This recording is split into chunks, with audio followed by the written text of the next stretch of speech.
വിശുദ്ധ ലൂക്കോസിൻ്റെ സുവിശേഷം 23-ാം അധ്യായം 46-ാം തിരുവചനം. യേശു ഉച്ചത്തിൽ നിലവിളിച്ചു പറഞ്ഞു, പിതാവേ, അങ്ങയുടെ കരങ്ങളിൽ എൻ്റെ ആത്മാവിനെ ഞാൻ സമർപ്പിക്കുന്നു.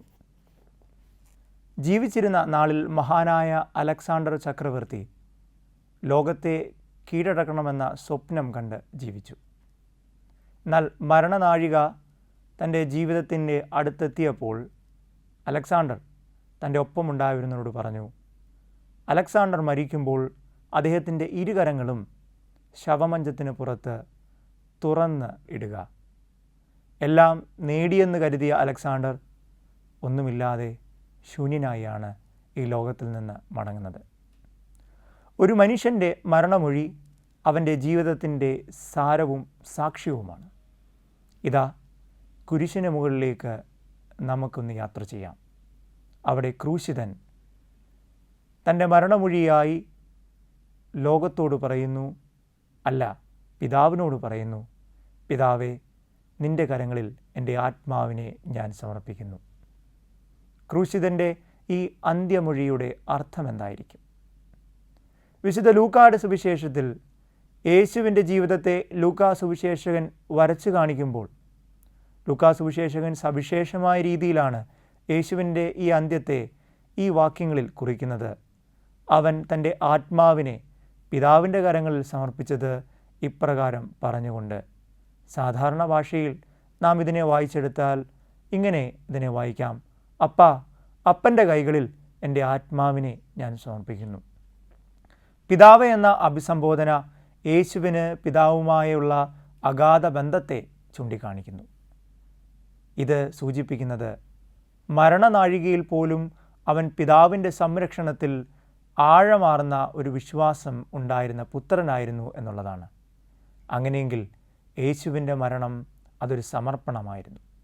പിതാവിൻ്റെ കരങ്ങളിൽ പിതാവിൻ്റെ ഇഷ്ടം നിറവേറ്റി സ്വന്തം ജീവിതത്തെ സമർപ്പിച്ച പുത്രൻ. വിശുദ്ധ ലൂക്കോസിൻ്റെ സുവിശേഷത്തിൽ യേശുവിനെ ഒരു പ്രാർത്ഥനയുടെ മനുഷ്യനായിട്ടാണ് സുവിശേഷകൻ അവതരിപ്പിക്കുന്നത്. ബാല്യകാലത്ത് ദേവാലയത്തിൽ പിതാവിൻ്റെ കാര്യങ്ങളിൽ വ്യാപൃതനായിരുന്ന ബാലനായ യേശു. വീണ്ടും ആ സുവിശേഷത്തിൽ മുന്നോട്ട് നാം യാത്ര ചെയ്യുമ്പോൾ മാമോദീസ വേളയിൽ പ്രാർത്ഥനാനിരതനായിരുന്ന പുത്രൻ്റെ മേലാണ് ഇവൻ എൻ്റെ പ്രിയപുത്രൻ, ഇവനിൽ ഞാൻ പ്രസാദിച്ചിരിക്കുന്നു എന്ന പിതാവിൻ്റെ മൊഴികൾ സ്വർഗത്തിൽ നിന്ന് വീഴുന്നത്. വീണ്ടും മുൻപോട്ട് യാത്ര ചെയ്യുമ്പോൾ ഇതാ, ഗത്സമനിയിൽ തകരാൻ പോകുന്ന നിമിഷത്തിൽ, തളർച്ചയുടെ നിമിഷത്തിൽ, ദുഃഖത്തിൻ്റെ ഭാരം തൻ്റെ ജീവിതത്തെ വലയ്ക്കുന്നു എന്നറിയുന്ന യേശു തമ്പുരാൻ പിതാവിൻ്റെ സന്നിധിയിലായിരുന്നുകൊണ്ട് പ്രാർത്ഥിക്കുന്നു, എൻ്റെ ഹിതമല്ല, അങ്ങയുടെ ഹിതം നിറവേറട്ടെ. യേശു പറഞ്ഞ ഈ വാക്കുകൾ യഥാർത്ഥത്തിൽ അത് സങ്കീർത്തകൻ പാടിയ വാചകമായിരുന്നു. 31-ാം സങ്കീർത്തനം 5-ാം തിരുവചനം. ഒരു വിശ്വാസി തൻ്റെ ജീവനെ ദൈവത്തിൻ്റെ നിഴലിൽ, ദൈവത്തിൻ്റെ കരുതലിൽ സമർപ്പിക്കുന്നൊരു പ്രാർത്ഥനയാണിത്. എൻ്റെ ആത്മാവിനെ അങ്ങയുടെ കരങ്ങളിൽ ഞാൻ സമർപ്പിക്കുന്നു. ഇതാ, വലിയ നോമ്പിലെ ഈ പുണ്യപ്രദമായ ദിനങ്ങൾ നമ്മെ ക്ഷണിക്കുന്നുണ്ട്. ജീവിതത്തിൻ്റെ വഴികളിൽ നാം എവിടെയാണ് വീഴുന്നതെന്ന് തിരിച്ചറിഞ്ഞ് നമ്മുടെ സമർപ്പണങ്ങളെ പുതുക്കുവാൻ ഈ വലിയ നോമ്പുകാലം നമ്മെ ക്ഷണിക്കുന്നുണ്ട്.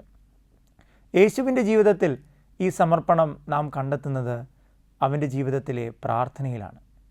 യേശു നിരന്തരം പിതാവിനോട് സംസാരിച്ചിരുന്നു. ഈ സംസാരമായിരുന്നു അവൻ്റെ ജീവിതത്തിലെ പ്രാർത്ഥന. എന്താണ് പ്രാർത്ഥന? നിസായിലെ വിശുദ്ധ ഗ്രിഗറി പറയുന്നു, പ്രാർത്ഥന എന്നത് ദൈവവുമായിട്ടുള്ള സ്നേഹ സംഭാഷണമാണ്. സ്നേഹമുള്ളവരെ, നമ്മുടെ അനുദിന ജീവിത വഴിയിൽ നാം അനേകം പ്രതിസന്ധികളും പ്രയാസങ്ങളും നേരിടുന്നവരായിരിക്കാം. തിരിച്ചറിയുക, നമ്മുടെ ഈ ജീവിത വഴിയിലെ പ്രതിസന്ധികളെ, പ്രയാസങ്ങളെ നമുക്ക് അവിടുത്തെ സന്നിധിയിൽ പ്രാർത്ഥനയായി സമർപ്പിക്കാൻ സാധിക്കും. നമ്മുടെ കുഞ്ഞു കുഞ്ഞ് നൊമ്പരങ്ങളെ, കുഞ്ഞു കുഞ്ഞു സന്തോഷങ്ങളെ നിരന്തരം അവിടുത്തെ സന്നിധിയിൽ നമുക്ക് പ്രാർത്ഥനയായി സമർപ്പിക്കാം. വിശുദ്ധ പൗലോസ്ലീഹ തൻ്റെ ലേഖനത്തിൽ നമ്മെ ഓർമ്മിപ്പിക്കുന്നുണ്ട്. വിശുദ്ധ പൗലോസ്ലീഹ തെസ്സലോനിക്കക്കാർക്ക് എഴുതിയ 1-ാം ലേഖനം 5-ാം അധ്യായം 16-ാം വാക്യം. എപ്പോഴും സന്തോഷത്തോടു കൂടി ആയിരിക്കുവിൻ, ഇടപെടാതെ പ്രാർത്ഥിക്കുവിൻ, എല്ലാ കാര്യങ്ങളിലും നന്ദി പ്രകാശിക്കുവിൻ, ഇതാണ് യേശു ക്രിസ്തുവിൽ നിങ്ങളെ സംബന്ധിച്ചുള്ള ദൈവഹിതം. പ്രാർത്ഥനയുടെ മനുഷ്യരായി പ്രാർത്ഥനയിലായിരുന്നു കൊണ്ട്, യേശുവിൽ വിശ്വസിച്ചുകൊണ്ട്, യേശുവിൽ വിശ്വസിച്ചാൽ മാത്രം പോരാ, യേശുവിൻ്റെ വിശ്വാസം സ്വന്തമാക്കിക്കൊണ്ട് പുണ്യപ്രദമായ വിശുദ്ധ നോമ്പിൽ നമുക്ക് നമ്മുടെ യാത്ര തുടരാം.